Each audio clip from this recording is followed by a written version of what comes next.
Hello, TikTok Live. Happy Friday. Let me give TikTok a moment, as per usual, to notify people that I am in fact live. It's Friday. Yesterday, the 10th episode of It's Not Normal was posted, and it was a good episode. It was totally a good episode. We were talking about happiness and how happiness, our own personal happiness, can be a threat or viewed as a threat to the narcissist in our lives. And so that was a really interesting topic to get into. And so I kind of wanted to hop on and have like a little bit of a Friday night chat and, maybe talk a little bit about the podcast episode, kind of what we got into on there, because it was a really fun one to shoot. And that was episode 10, of It's Not Normal, which is crazy because I never even intended on starting a podcast, especially talking about mental health or my healing journey or anything along those lines. And now all of a sudden, here we are in the new year, 10 episodes in, and it's been awesome. It's really cool. So yeah, I guess to just get back into the episode just a little bit. Yesterday, we talked a whole lot about happiness in our own lives and why or how that is viewed as a threat to the narcissist in our lives. And I initially kind of started off just talking about accomplishments in my life.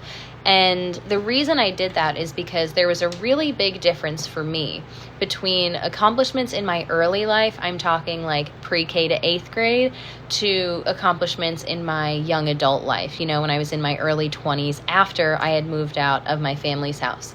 And so, simple things like being on student council or winning the science fair or making the softball team or the cheerleading team, anything that was more academically focused, that I guess maybe took place within the confines of a classroom, those personal accomplishments of mine were celebrated and supported by my narcissistic parent.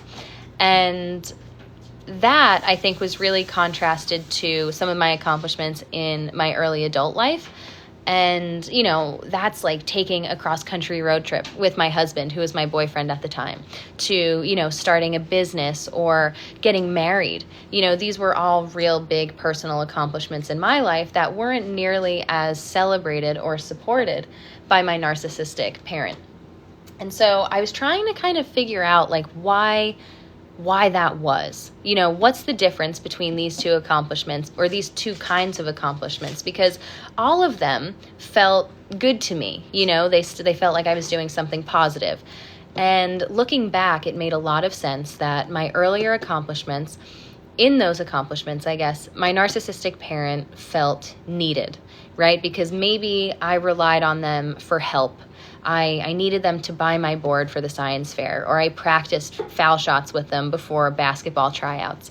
And not only that, but being as young as I was, and being dependent still on my parents, I think those personal accomplishments of mine also really reflected well on them because they were involved, whether directly or indirectly, and also because that was a good reflection on them and our family as a whole. And I think narcissistic parents and enabling parents, when you have that kind of dynamic, they're both obsessed with this image, the image that they portray not only of themselves, but also as their family as a whole.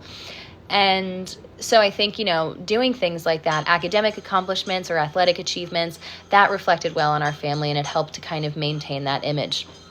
And then you fast forward to, my early adult years. I'm no longer living with my family, so I'm not benefiting them already in any way. And then I'm doing things like taking a cross-country road trip where I'm physically distancing myself from my family, which is not looked upon fondly by, my narcissistic parent. And, I'm making these decisions that just feel really right for me that they're not directly involved in and they're not directly benefiting from. And so the support and the celebration surrounding these otherwise really positive life moments kind of went away. And so that's kind of the basis of the episode.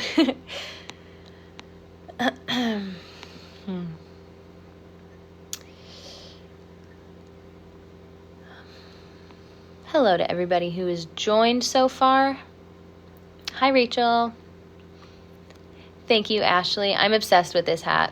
I have this same hat in like 3 different colors so that I can wear it with most of my outfits. But it's like I love beanies in general. I have like really curly hair, and some days, you know, you just wake up and like it's just not curling the right way, and no matter what you do, it's just not going to work. So beanies are definitely a friend of mine, especially in the colder weather. So I found this one, and then I got like 2 more so that I could wear it all the time.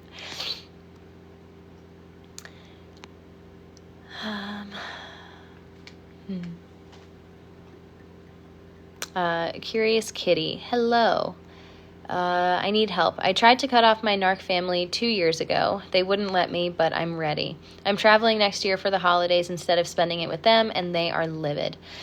Yeah, narcissists definitely feel like the center of attention. They like to be in the spotlight, and I genuinely believe from the research that I've done that they feel like their feelings and emotions are the priority and should be the priority to everyone around them. And so if they want you to be around for the holidays, regardless of what you want to do, they'll expect you to kind of cater to their needs. I definitely remember even kind of talking about like the cross-country road trip in my early 20s and how that didn't go over too well with my narcissistic parent.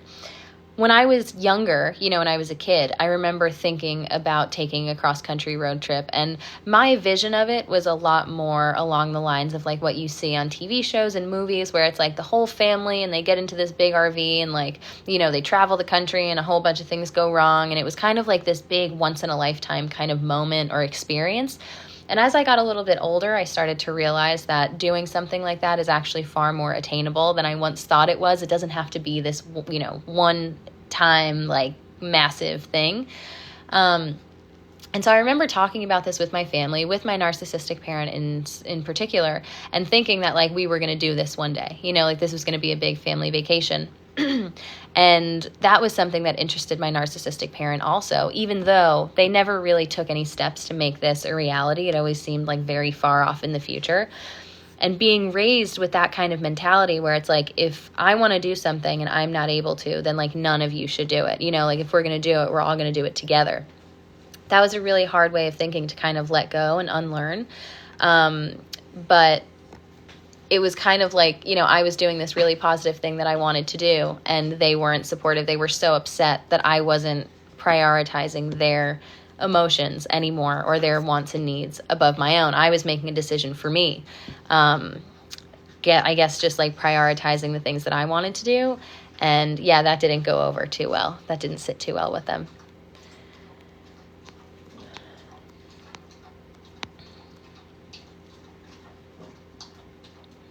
Claudia, I was 16 and drove from DC to Texas and up to Massachusetts. That was years ago. Now no contact with narcs, 7 years. I'm about 7 months no contact right now. So, and it's going well.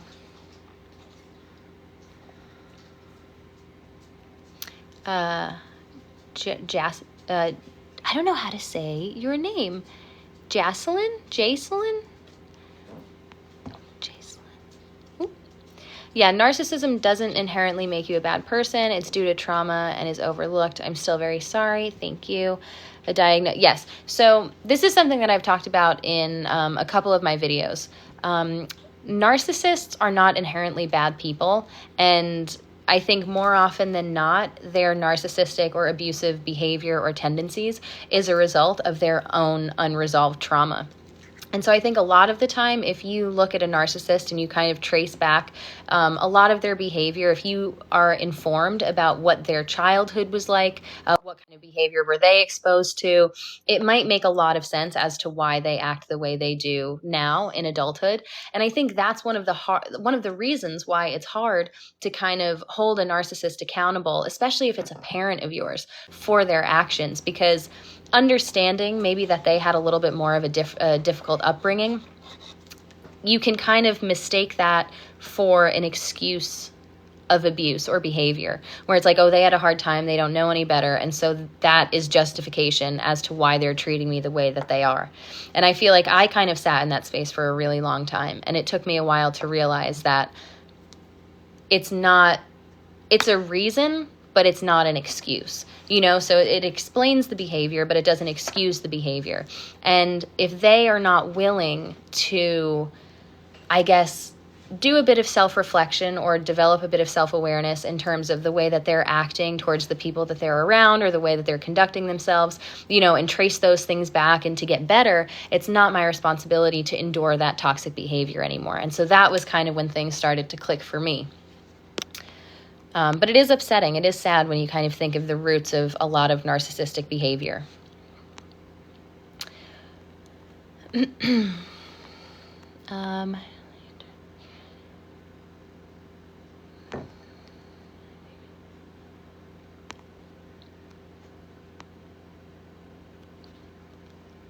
Oh my gosh, Deja. I was just watching an episode of Insanely Chill. It's crazy that you say that.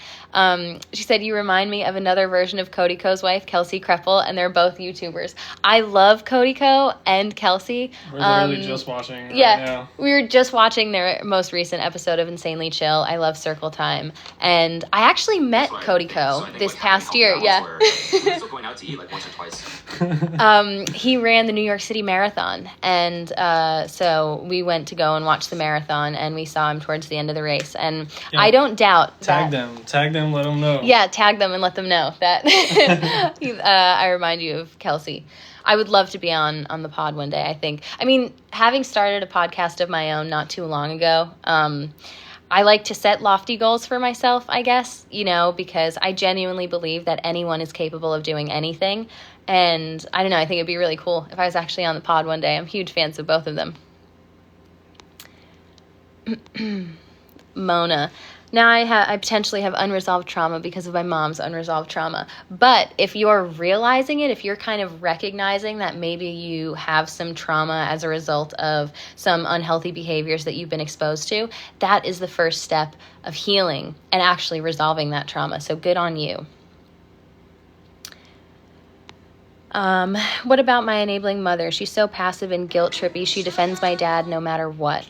Yeah, I think that's a really common dynamic when you have a narcissistic parent to also have an enabling parent. And it's a really dangerous dynamic because I remember feeling for a long time, almost feeling bad for my enabling parent, never holding them accountable for their own behavior or actions or lack of action, I guess, because you kind of feel like you're enduring that narcissistic abuse together, like you're in the same boat just trying to like survive and endure a lot of this negativity.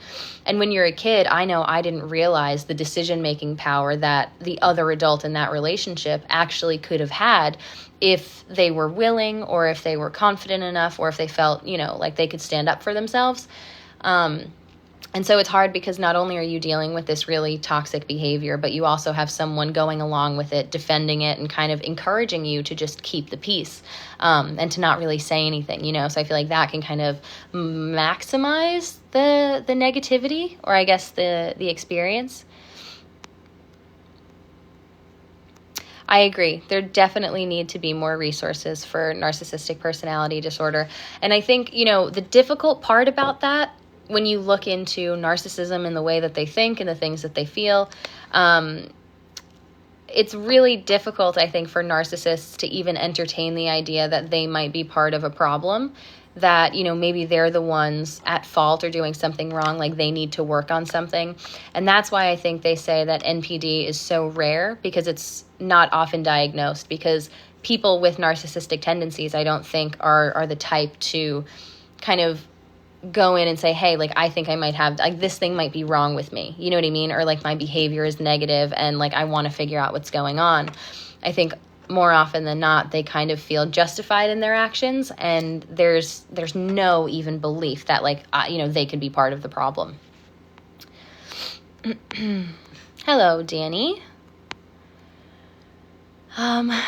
Rochelle Ryder. Hey, love your content. Feel super seen in almost everything you post. I am so glad you're here, and I'm really glad that you feel seen and validated, because you are.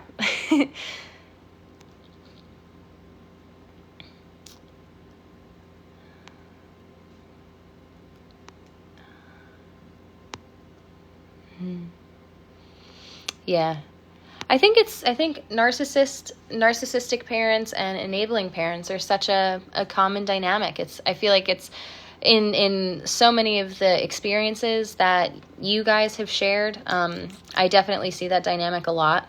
And it's so dangerous, It was weird. I remember the first time I started talking about my enabling parent because, again, I kind of felt guilty holding them accountable for, their actions or their behavior, because I understand what it's like to kind of exist around narcissistic behavior and how difficult it can be to, be in touch with your own emotions or to feel confident standing up for yourself or expressing an opinion that's different than that of the narcissist.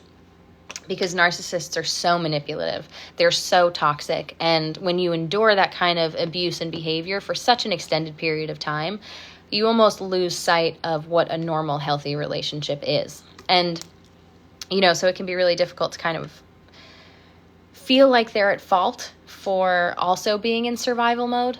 But, when they're a parent, I feel like I guess they have certain responsibilities, not only to themselves, but also to their kids. And I guess that's why for a lot of kids of narcissistic parents, like, I know I didn't understand, I didn't know what narcissism was. I didn't know what boundaries were or gaslighting was. I was completely naive to it all until I was in my early 20s after I had moved out, because, you're so sheltered and controlled, and you've been taught and conditioned to believe these things. You've been exposed to that kind of behavior for so long that just becomes your normal. And then once you finally start to realize, like, okay, there is a world outside of narcissism that is much freer and more open and understanding, it's eye-opening, to say the least.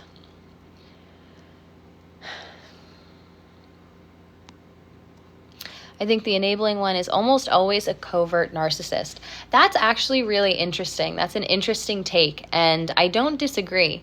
I was just talking about this with my husband today, about when I told my enabling parent, back when I was probably 18 or 19, and van life was becoming really popular. Again, always wanted to take a cross-country road trip. I was really interested in travel.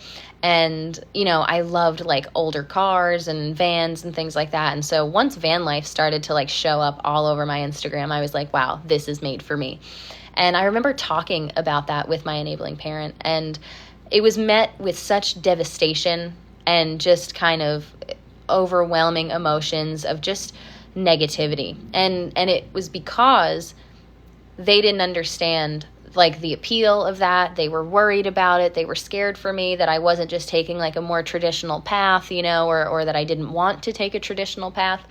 And I was thinking about it today, and I was like, I was expressing an interest of mine, something that I wanted to do. And it was interpreted where it was like, well, I don't feel good about this, so it's like, how is this going to affect me and the way that I feel and my life and maybe my relationship with you? And so that kind of like, something went off in my head there where I was like, there is a little bit of narcissism in there, because you're approaching this topic from the viewpoint, like, how is this going to affect me in my life, instead of, okay, this is something that you want to do, let's talk about it, And that's a really hard thing to, I guess, talk to your parent about something that you want to do that maybe is a little outside of the norm or like not that traditional, but you feel like, it's the right decision. And then to have them not support you in that, it can be really difficult to develop any kind of trust in yourself or like your gut instinct to make an uncomfortable or a scary decision, because you don't have that support and you're kind of encouraged to do the opposite. You don't really feel comfortable maybe with yourself.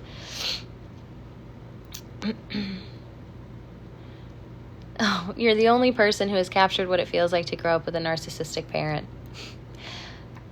I'm really happy to share my experience and all of the weird emotions that I go through, or, things that I think throughout the day that I can kind of trace back to growing up in that kind of environment, because, I just think that if I was younger and if I had seen videos like this, talking about these topics or subjects, then maybe something would have gone off in my head, and I would have understood, I guess, my situation a little bit better. And I'm happy to help and to share, and I'm really thankful that so many of you have given me the opportunity to kind of have a safe space where I can share my experiences, and we can all kind of come together. She is defaming me to all my family and friends because I went no contact with my father. Oof, yeah.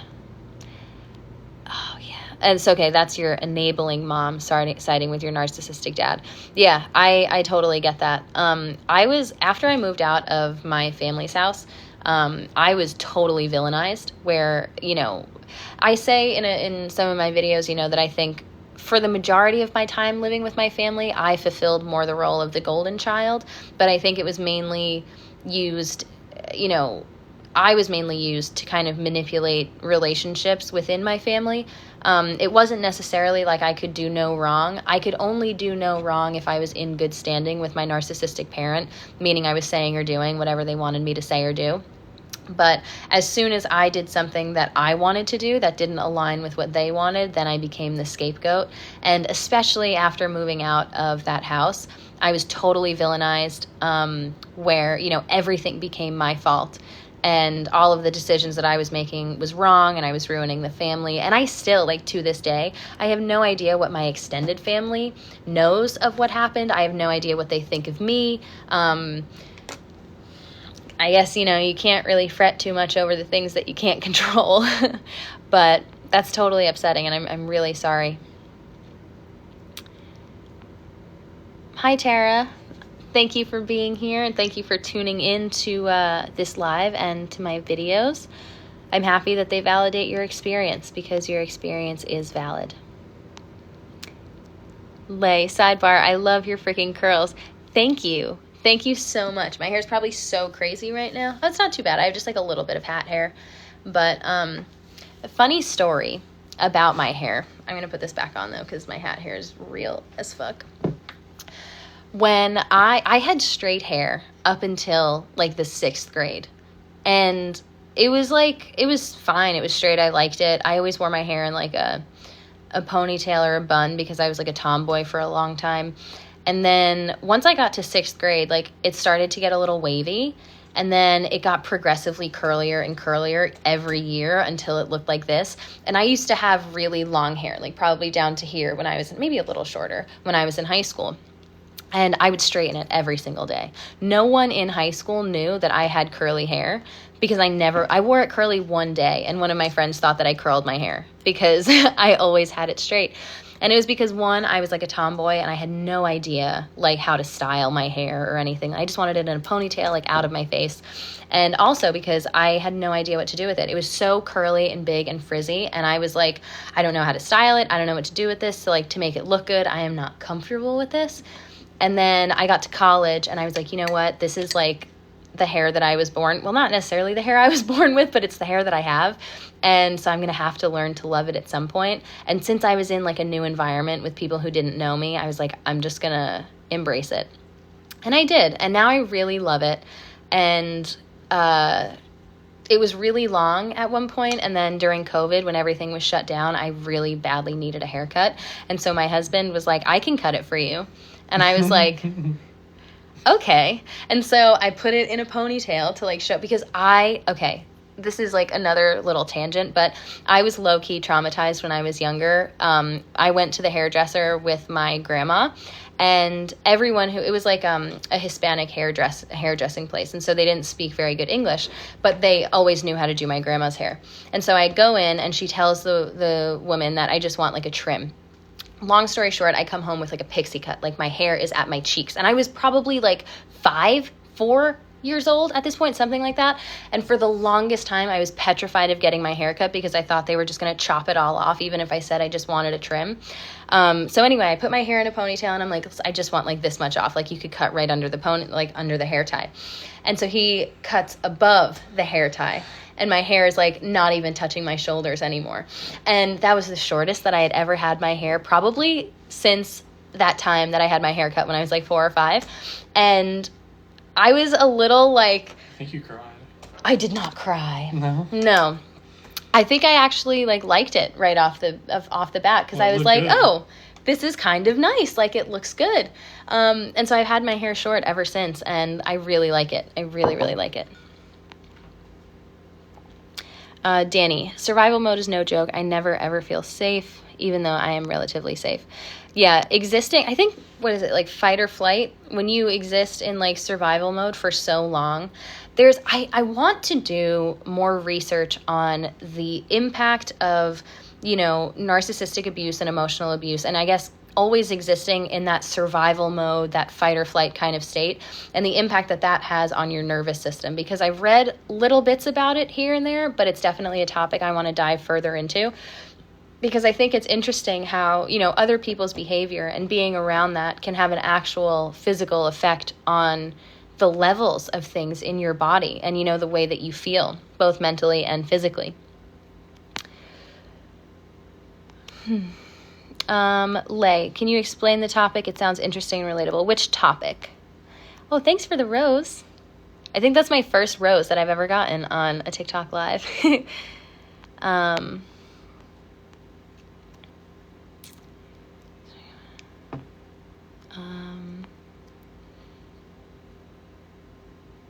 Oh, V like a bee. You're so validating. I truly sat and cried for an hour watching your videos because I finally felt seen. I'm so happy you're here. I'm so happy you're here. And on one hand, I'm sorry that you're resonating with the things that I'm talking about, because it's not fun to endure. But if you have, and you're kind of here anyway, I'm really happy that you are here and that you're feeling validated and seen, because it's a tough thing to go through, and I think having any kind of a sense of community really helps. It's been so beneficial to me to understand that I'm not the only one who has gone through these kinds of things, and to have other people like you who have gone through these same experiences kind of validate my experiences and the way that I'm feeling. It's such a supportive environment, and it's what a pleasant change from growing up in a narcissistic family.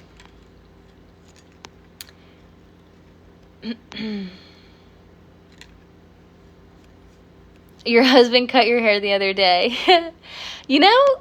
So my husband and I started cutting each other's hair during COVID, like I said, because everywhere was closed, and my husband's hair got long too.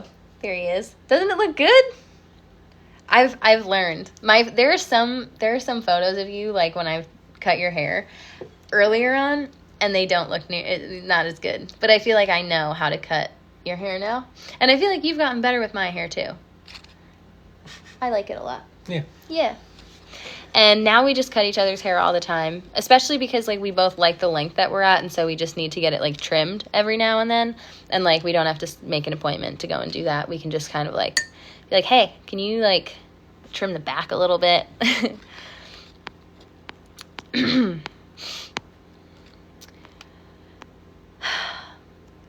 Addie, what's up, Chicago?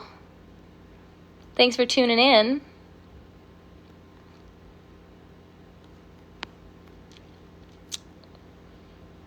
Oh, your husband is bald.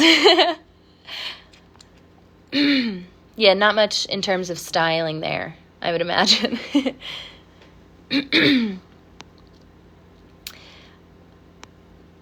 All right. Can growing up in a narcissistic family affect your romantic relationships as an adult? I always overthink about everything and overanalyze my partner's tone and emotions. Francis, I think. I'm sorry if I'm saying that wrong. Yes.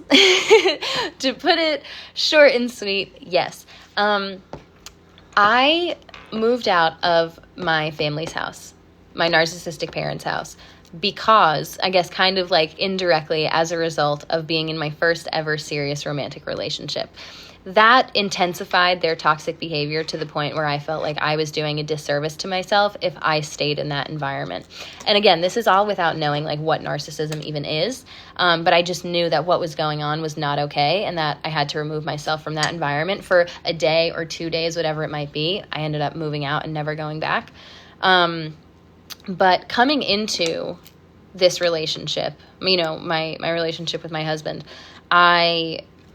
the first thing that kind of comes to mind was that I was very defensive.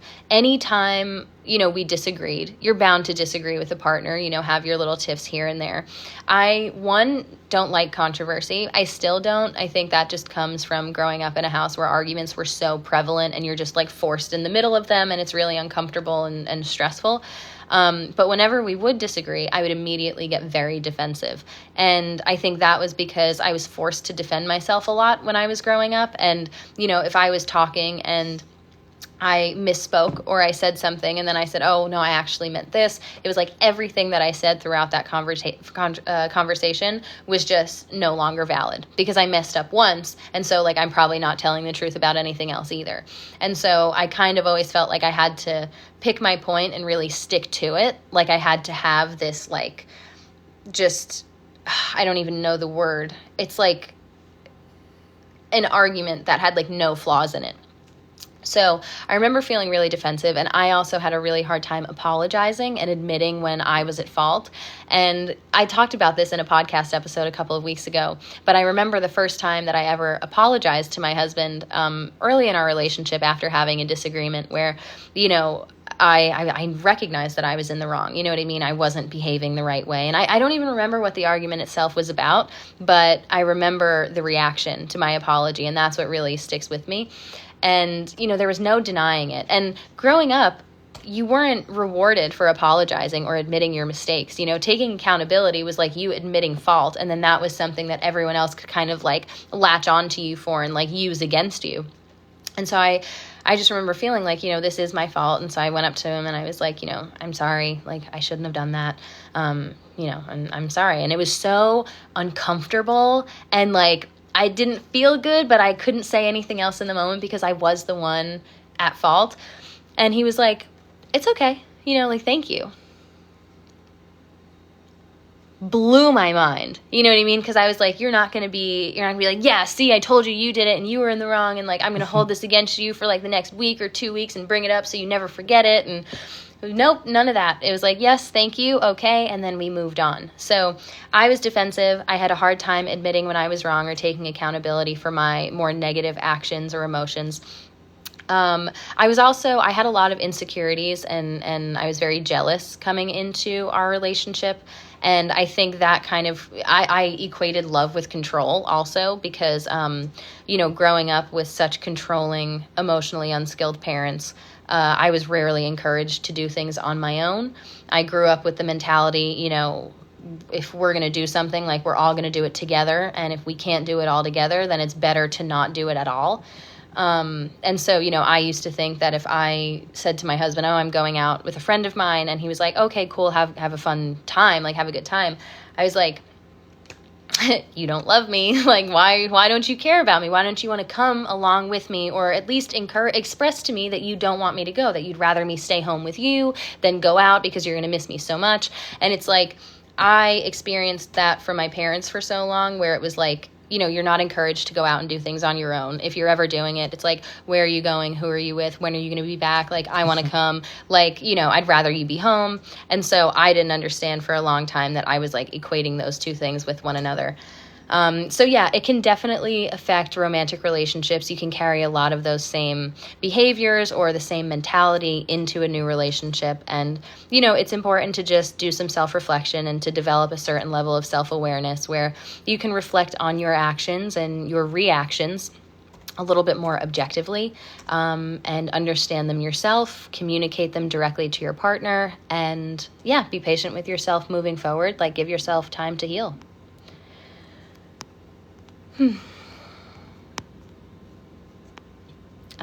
All right, let's see. Danny Bruno. Okay.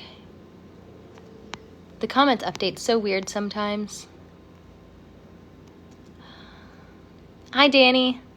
I was feeling so lonely because nobody understood what I was going through. Then you showed up on my For You page. Now I can't wait for the next video you post.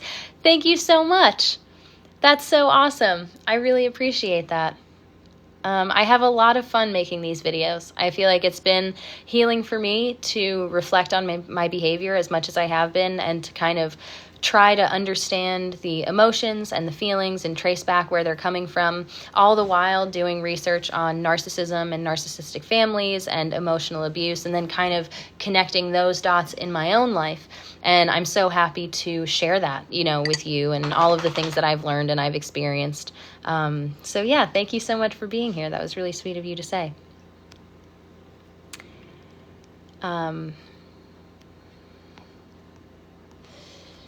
I had to learn to stop yelling. Apparently people don't just yell at each other and it's violent.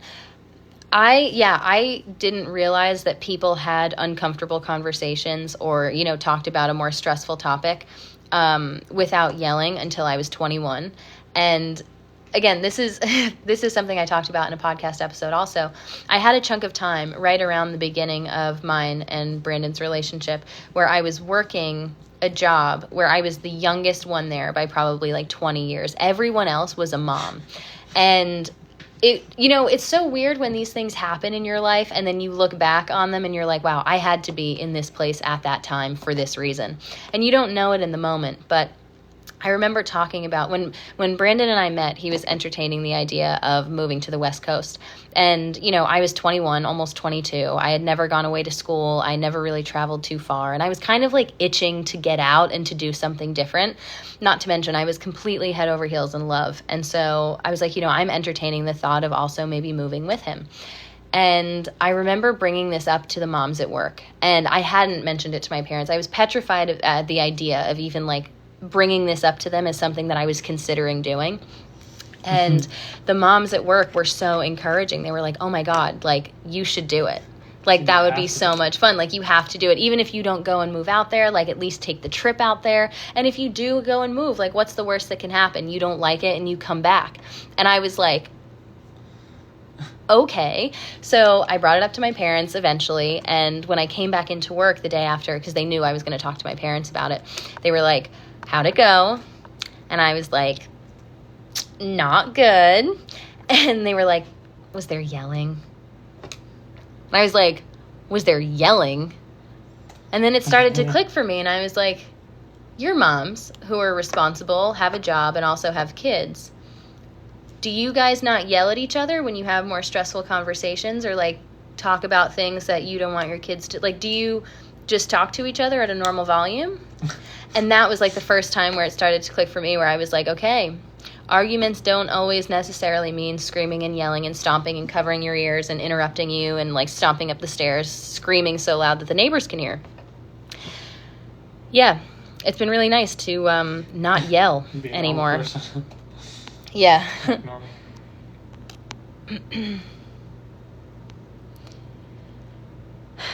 Stella Lai. Your videos are so relatable. Thank you for posting those. I never knew where it stemmed from. For sure. Thank you for tuning in. Thank you for your support. Hi, Franny. I was shocked the first serious convo I had with my current partner when it didn't end in yelling. Yeah. Eye-opening. Right here. He showed me so much about like a healthy, normal relationship and direct communication. Hi, sleepy working girl. Thank you. Thank you so much. Thanks for tuning in. I'm happy you're here. Welcome to the convo. Hi, Franny. Hi, Franny. But yeah, Brandon taught me so much about direct communication. I thought for a really long time also, because when you grow up with a narcissistic parent, right, you are kind of conditioned to believe over time that you need to cater to their emotions and you need to prioritize them instead of yourself. And you get really good at kind of interpreting, that's where the hypervigilance comes in, like these really small changes in mood or tone, and you're like hyper aware of how they're feeling, and like hi, Franny.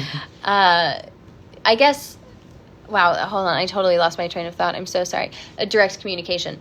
And so like if you had a disagreement, right, or if something negative happened and your narcissistic parent was like, they were quiet, you know what I mean? They were kind of like removing themselves from the situation, just kind of like expressing any kind of negativity, it felt like my job to like pick up on those changes. You know, if they were being passive aggressive or whatever it was like there was no direct communication. I'm going to change the way that I act or how often I'm talking or the tone that I'm using, and I'm going to rely on you to pick up on those changes and to try to make me feel better. And so that's what I did early on in our relationship, where if Brandon said or did something that upset me, I wouldn't say it. I wouldn't talk about it. I would just get quiet and distant and cold and wait for him to pick up on that. And then like maybe a little passive aggressiveness was thrown in there. And I started to realize, thanks to Brandon, how much simpler it is to just communicate what I'm feeling directly and to just say, hey, that thing that you just said or did, like, that didn't sit too well with me. That kind of made me feel this way because of this. So can you either maybe not do that again, or can we maybe work on this moving forward? And it's like solved. Like the problem has been resolved. We don't need this whole song and dance. But again, when you grow up and that's all that you're used to, it's like, it's a game. It is a game. And it's so hard to unlearn that, you know, especially if you haven't been exposed to any other kind of behavior.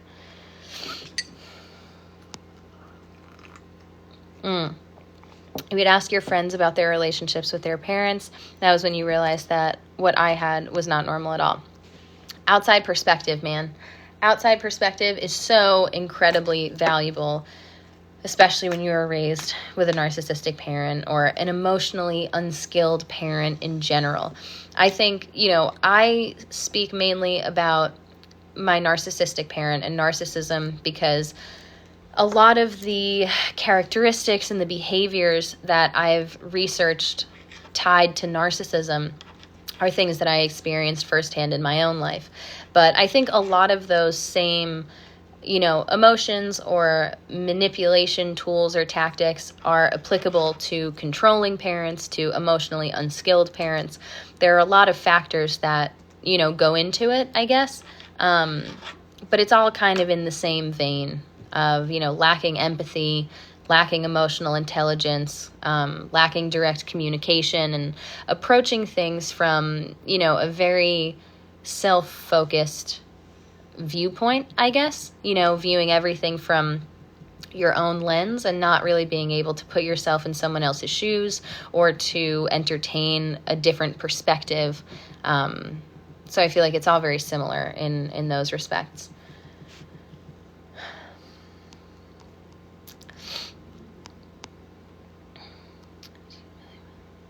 What do you do when feeling passive aggressive when trying to communicate?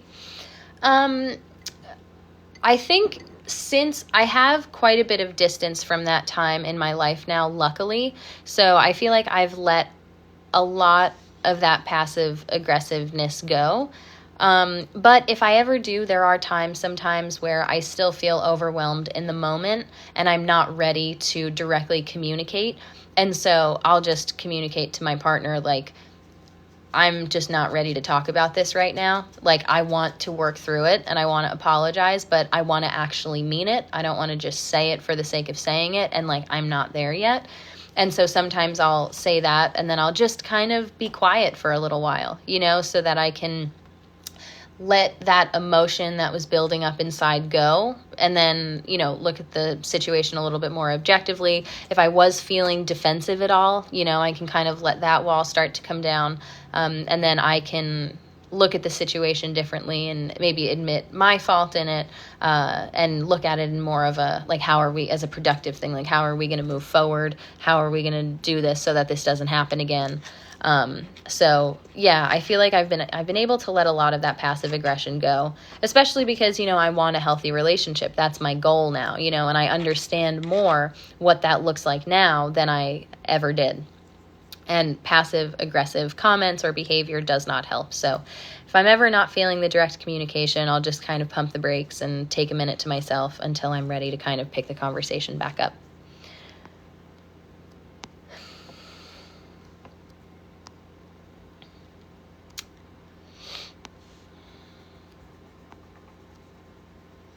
Talk a little bit more about the episode. Mm-hmm. Mm-hmm. Not this. Mm-hmm. Not that. God, their parents are so good to... It's so hard to hear my friends talk about how their parents are so good to them. It's so triggering. What it is to have grown up in a normal household. Yeah, I feel like social media in general can be such a strange place. And I know it's so common for people to kind of like compare, their lives or what they're doing to other people that they see on the internet. And I'm very lucky to feel like I've never done that. But the one thing that kind of gets to me sometimes is when I see people in my life, right, that I know or I knew at some point. And like, their parents are posting really nice, positive things about them, oh, my daughter just got married and like, we're so excited. Welcome to the family, to her husband. Or like, my kid just graduated college and I'm so proud of you. And, whatever, National Daughter's Day, like all of these holidays or life moments, when I see sometimes like parents of kids that I know, or even like adults that I know who are parents, posting these really nice, sweet, thoughtful things about their kid, that's the only time where I'm like, I feel like I deserve that. Like I want that sometimes, because I am proud of myself and I'm proud of the life that I'm making for myself and the decisions that I'm making and how far I've come, emotionally and mentally in terms of healing and self-awareness. And it's hard when those accomplishments or those more personal achievements kind of come and go unnoticed. And that is kind of like the focus of this most recent podcast episode that I put out yesterday. Just talking about happiness and our personal accomplishments. And, my husband and I started a woodworking business back in 2019. That was a huge goal of mine. That was why I dropped out of college. And we actually got it up and running in 2019. And it was super successful. It was our main focus for 4 years. And, it was almost as if the business didn't exist to my parents. There was such a minimal level of support there for the entire time. And it was so weird to feel like, not only are you not proud of me for doing what I think is a really incredible thing and something that I'm proud of, but you're not kind of showing any kind of support or encouragement. And I always felt like, maybe the better I was doing or the more I shared with them, like the worse our relationship would be, either out of jealousy or them feeling like they're not involved, so they're not benefiting from this. And it's such a strange, I don't know, is dichotomy? I don't know if that's the word, but it's like these two things existing at the same time, where it's like really positive and you want to share it with these people in your life, but it's almost better if you don't, and they're already pretending like it doesn't exist. So super strange, but I talk about that a lot in this week's episode, and I would really appreciate anyone who goes and checks it out. My parents lacking empathy so much they don't care about anything, even if I admit fault. I'm really sorry about that. I think that's one of the characteristics of narcissism is a lack of empathy. So even if you're someone in a narcissist's life that they claim to, really care about or to love, you experiencing any kind of joy or positivity doesn't necessarily translate to a positive emotion in them. Especially, I think, if they're not the source of that happiness or if they're not benefiting from it also, which is so strange, because I feel like I love to see people happy, I don't need to be involved. I don't need to be the one who's like being thanked for this really happy thing happening. Like I don't need to be the cause of it. It's nice to see people happy, and I'm happy for people, for doing things that are true to them or whatever. I don't know. It seems normal when you say these things out loud, like kind of obvious, but it's not to everyone, unfortunately.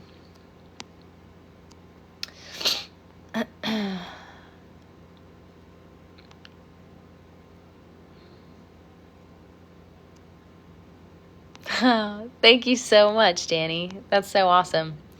Yeah, I guess maybe just talking a little bit more about the podcast because anytime, okay, so I started posting these videos back in September, and it was really just a way for me to vent and to document where I was at in my head mentally during a really difficult time. And my goal was always to be able to look back and to see how far I've come and to kind of compare how I'm feeling now versus then. And in that time, so many of you have reached out, and so many of the things that I'm talking about have resonated with you, that it started to become very clear to me how many of us have gone through such similar experiences, and how important it is to keep this conversation going, and to kind of continue to develop this community where, you know, it's a safe space to talk about our experiences, to gain some perspective from one another, and to really heal from it all, to understand these things. And so I started taking it really seriously, because I figured this is a great way to make a really negative thing in my life positive. And, you know, so I'm like I mentioned earlier, my husband and I started a woodworking business back in 2019, and I have not taken an order in months. I'm being extremely frugal so that I can dedicate as much time to making videos here on TikTok, to recording podcast episodes. I'm starting a new series actually on YouTube of videos that it's going to be coming out pretty soon. I've got extended cuts of the episodes up on Patreon. And so I'm really just trying to kind of hit this from all sides so that we can YouTube. grow. Oh, and on YouTube, yeah. So I'm that on YouTube. we can continue to kind of like grow this community, you know? It's so important, and I feel like every time I get a comment or a message from one of you, and you know, you say that you feel less alone now, or validated in your emotions, and it's so important. It is so important, and I'm so dedicated to this because it's something that really hits so close to home for me. And yeah, I mean, everyone who tunes into the lives or engages with my videos, I really appreciate it. You're allowing me to continue to do this. And yeah, I would love to kind of like make this my full-time thing where I actually don't have to take any orders anymore. I'm like stretching this time out as far as I possibly can, because I don't want to stop focusing on this. Yeah. Sorry for the little tangent there, but hello, Guada? Is that how you say that? I've had trouble pronouncing names this entire live, and I'm really sorry. I stepped in your page and resonated a lot. I'm from Argentina, so Narcissists doesn't know culture. I love your content. Really valuable, and I feel validated. Hello, all the way in Argentina. Thank you for tuning in, and yeah, I'm happy that you're here. And I always say, whenever someone says something like that, resonated a lot, I am sorry on one hand that the things I'm talking about are resonating, but if you've dealt with them, I'm happy that you know you're not alone. Danny Brito, awesome. Thank you. It's helping me too. Hugs for everyone. Yeah, hugs all around. I'm sending all of you a massive virtual hug right now, because sometimes that's just like what we need. Yeah, recognize that these things aren't normal. It's actually really funny because the name of my podcast is It's Not Normal. And it started off completely by accident, because as I was going and sitting, well, I am still, but when I first started making these videos, I would go and I would sit in my truck for a couple hours, and I would just like think about my life and think about a lot of the behavior that I was exposed to, and maybe the way that I react to things now and why that is, whether it feels true to me, and try to trace back where it came from. And so I was having all of these realizations about things in my life that I experienced that weren't normal. And I would just start off I have a playlist on my TikTok, which is really funny if you scroll through them all, because they all start off the same way. But they all start off, and I'm like, it is not normal for your parents to turn your siblings against you. And it was just like all of these aha moments that I was having, and I couldn't word it any better. And I remember typing out in one of the captions, like, on today's episode of It's Not Normal. And it was just because that's how I started off the video. And when I decided that I wanted to start doing a podcast, I was like, that's actually like the perfect name, because there's so much about not only being raised by narcissists, but life in general that's not normal that I would love to talk about. And that's something that I'm also looking forward to doing in the future, I guess, like talking more about just life in general, other things that I've experienced in my life that maybe aren't entirely specific to narcissism or growing up with emotionally unskilled parents.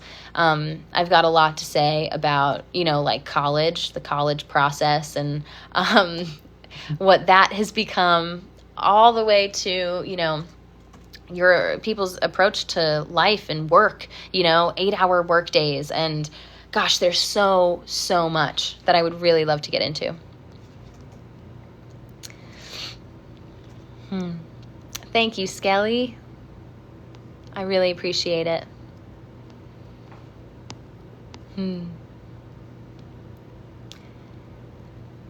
Nina, locked in room after argument with narc parent. I'm so sorry. I am so sorry.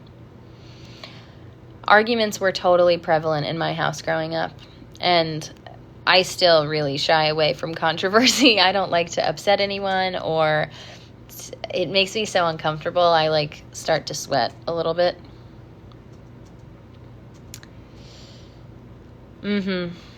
Still got the phone though. That's a plus.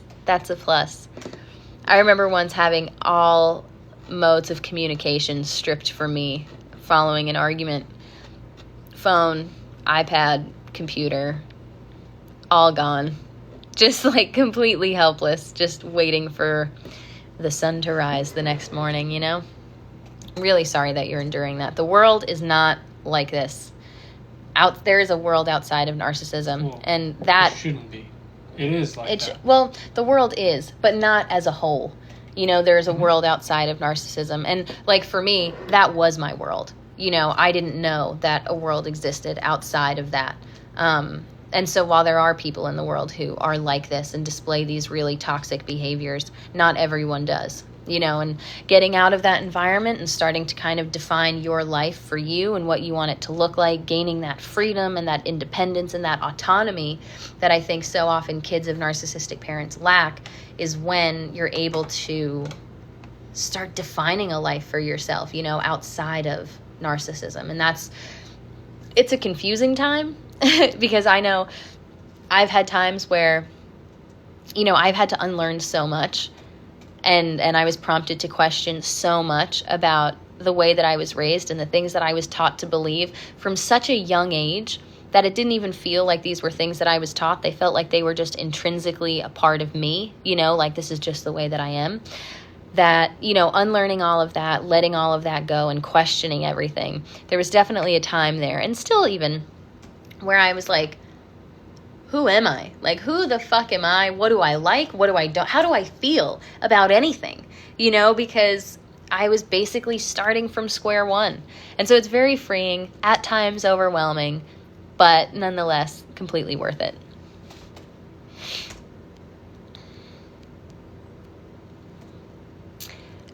People on Reddit are all a bit delulu in real life? No, I don't think so. I've read a lot of stories on Reddit that were pretty applicable to my own life.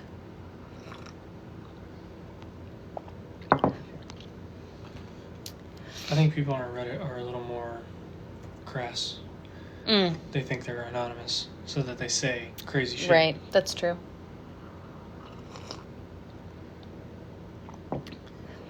In that way, they're delulu. Part of me wants to be in relationships to model healthy boundaries, and part of me wants to be alone. I'm 22, home from college break, like y'all. Don't do this right now. Yeah. Yeah, I mean, relationships they can be really complicated, or, they can also be really wonderful.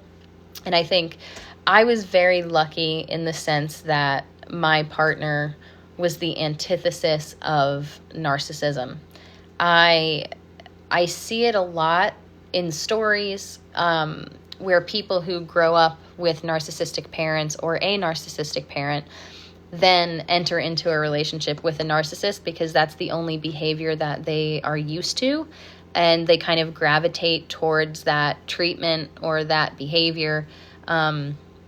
And that is such a dangerous thing. And I feel like that's when maybe getting a little bit of outside perspective and spending some time on your own is really beneficial, because you can kind of start to let all of that go and ask yourself what you want, what's important to you. I never really had that in-between time. And, I was very lucky that I was able to unlearn a lot of these more negative behaviors that I had picked up on while also being in a relationship. And so I definitely didn't start off in my relationship with, a healthy mindset towards everything. My approaches to a lot of different things were, I guess, a bit influenced by the way that I had been raised. And it's been 5 years of unlearning those things and teaching myself new behaviors that better suit who I am now and the kind of life and relationship I want moving forward. Were they religious? I mean, not like overly. They were, but not, I don't know, it wasn't like we didn't like go to church every Sunday kind of thing. I think there was like a belief there, but it wasn't like, I don't think religion was ever like their driving force for, an argument or a belief system, whatever it might be. Like, I feel like it was just probably something that they were raised with, raised to believe also.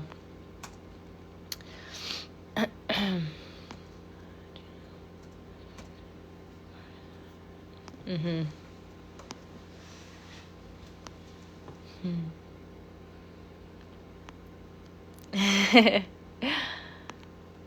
That's so cool. I'm really happy that my live popped up on your feed, Nina. I'm happy you're here. Skelly grew up with narcissistic, alcoholic parent, then got trapped in an abusive relationship ages 15 to 21. Finally, 11 months free and working on healing and trying to build a better life for myself. Wow. I'm so sorry that you endured all of that, but I'm so proud of you for getting out of that situation and focusing on healing now.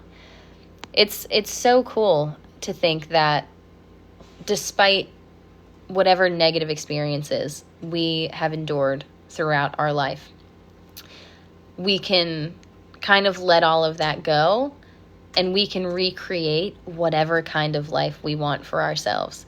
That is like, I feel like you don't feel that when you grow up in such a controlling environment, because one, you're not really allowed to or encouraged to prioritize the things that you want, to do the things that you want or to say or believe the things that you want. You're not given a lot of opportunity to put those things into practice either. And so it feels like you just kind of have to exist in this one environment forever, and you always have to kind of suppress your emotions and your wants and your needs. But coming out of that and like realizing that I am my own person, I can make whatever decisions I want. Like, I am in full control of my life and I can make it whatever I want it to be, is like, oh my God, and it takes a lot of work to get there and to feel comfortable sitting with that autonomy and that power now when you've been so used to so many aspects of your life being controlled. Even just learning to trust yourself in making decisions can be difficult, but it's so worth it. It is so worth it. And I feel like that's why the healing journey is such a beautiful thing, because it allows you to confront a lot of those really negative emotions, to understand where they came from, to give them names and to take away their power. And then you're finally able to let it go and to move forward genuinely in a really healthy way. And I think that's probably the root of a lot of narcissism, is they never embarked on that healing journey. So they never faced the more uncomfortable emotions. They never traced back where they came from. And so instead of learning from them, they kind of embodied them, and they're perpetuating that cycle. And while it can be difficult to sit with the discomfort, I guess, it's so much better than continuing that same pattern of behavior and keeping that with you for the rest of your life. Yeah, that's awesome. I'm so proud of you, Skelly, and I'm so happy you're here. So I guess before I sign off for this evening, I've got a bit of editing to do, which I'm really excited about. I'll probably just do one more shameless plug before I hop off. So, It's Not Normal, episode 10 dropped yesterday. That is available on YouTube and on Spotify and Apple Podcasts. All of those links are in the description in my bio. I also have Extended Cut, kind of exclusive content linked in there on Patreon. So if you're interested in that, be sure to check that out. We've got Emotional But Hopeful. Yeah, Ella, go for it. We've got Emotional But Hopeful, Happy Little Strawberry t-shirts, sweatshirts, all that stuff also on our website. Gosh, yeah, I think that's probably about YouTube. it. Subscribe on YouTube. I said YouTube, yeah. Mm-hmm. It's on, okay, I guess, yeah, the podcast is on Spotify and Apple Podcasts, but also on YouTube.